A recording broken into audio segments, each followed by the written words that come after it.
آپ ان کے اندر اپنے آپ کو ڈھال رہے ہو. من تشبہ بقوم فہو منہم. آپ علیہ الصلوۃ والسلام نے فرمایا کہ جو شخص بھی غیر قوم کی مشابہت اختیار کرے گا وہ انہی کے اندر میں سے ہے، اور کل قیامت کے لیے اس کا ٹھکانہ بھی انہی کے ساتھ ہونے والا ہے. بزرگوں اور دوستوں، ذرا سمجھنے کی ضرورت ہے ہم کہاں جا رہے ہیں. ہم نے اسلام کا رخ ہی تبدیل کر کے رکھ دیا ہے. نہ ہمیں پوچھنے کی فرصت ہے، نہ ہمیں سیکھنے کی فرصت ہے. اپنی طرف سے من گھڑت روایات، اپنی طرف سے احادیث، اپنی طرف سے آپ علیہ الصلوۃ والسلام کی طرف جھوٹی نسبتیں بیان کر رہے ہیں اور خوب خوش ہو رہے ہیں. بزرگوں اور دوستوں، ہمیں علم سے واقف ہونا ضروری ہے، اسلام سے واقف ہونا ضروری ہے، ورنہ آج ہم جس ذلت کے ساتھ جی رہے ہیں، دیکھو کہ ابھی حال ہی کے اندر ایک شخص نے آپ علیہ الصلوۃ والسلام کی شان میں گستاخی کی ہے. آپ کی نمازیں کیسے قبول ہوں گی؟ آپ کے اعمال کیسے قبول ہوں گے؟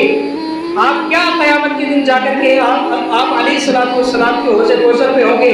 آپ کو ہٹا دیا جائے گا کہ میری شان میں گستاخی ہو رہی تھی اور تم صرف دیکھ رہے تھے. کہاں ہے ہمارے ایمان؟ کہاں ہے ہمارے جذبات؟ ایک وقت وہ تھا کہ حضرت شاہ اللہ بخاری اس زمانے کے اندر ان کے سامنے حضور صلی اللہ علیہ وسلم کی شان میں گستاخی ہوتی، کہتے ہیں کہ میری آدھی زندگی جیل میں گزری، آدھی ریل میں گزری ہے، کیونکہ میں حضور کی ختم نبوت کے لیے اپنے آپ کو لگا رہا تھا اور اپنے آپ کو اس میں پیش کر رہا تھا. اسی وجہ سے مجھے کفار و مشرکین نے مجھے جیل کے اندر ڈالا ہے. جب انتقال ہوا تو بعض بزرگان دین نے جو حرم شریف کے اندر بیٹھے ہوئے تھے، انہوں نے خواب دیکھا کہ آپ علیہ الصلوۃ والسلام کے سامنے ایک پگڑی پیش کی گئی اور صحابہ بیٹھے ہوئے تھے.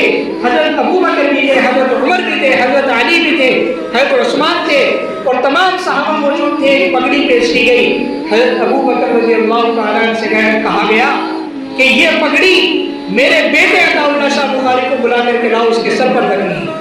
کیوں؟ کیونکہ اس عطا اللہ شاہ بخاری نے جب کہ میری ختم نبوت پر ڈاکے ڈالے جا رہے ہیں تو اس نے میری ختم نبوت کی حفاظت کی ہے. آج یہ اس لائق ہے کہ میں اپنی پگڑی اس کے سر پر رکھوں. آج ہمارے نبی کی شان میں گستاخی ہو رہی ہے. ایک شخص بھی ایک مسلمان کے لیے جو آواز اٹھا سکے. کہاں ہے ہمارے قائدین؟ کہاں ہے ہماری جماعتیں؟ کہاں ہے ہماری تنظیمیں؟ کیا یہی ہمارا نبی صلی اللہ علیہ وسلم سے پیار ہے؟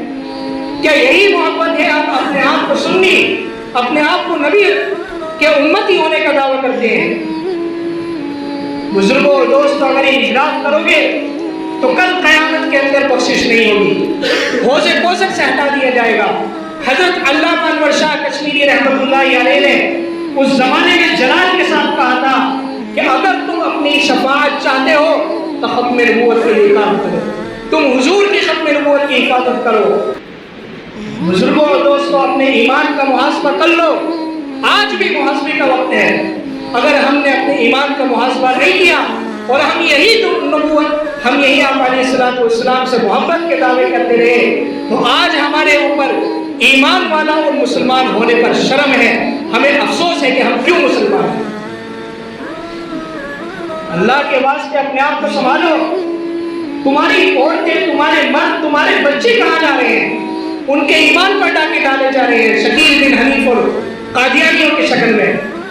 اللہ کے واسطے انحراف مت کرو. یہ مت سوچو کہ مجھے صبح سے کھانا ہے، شام کو سونا ہے، بس یہی زندگی گزارنی ہے.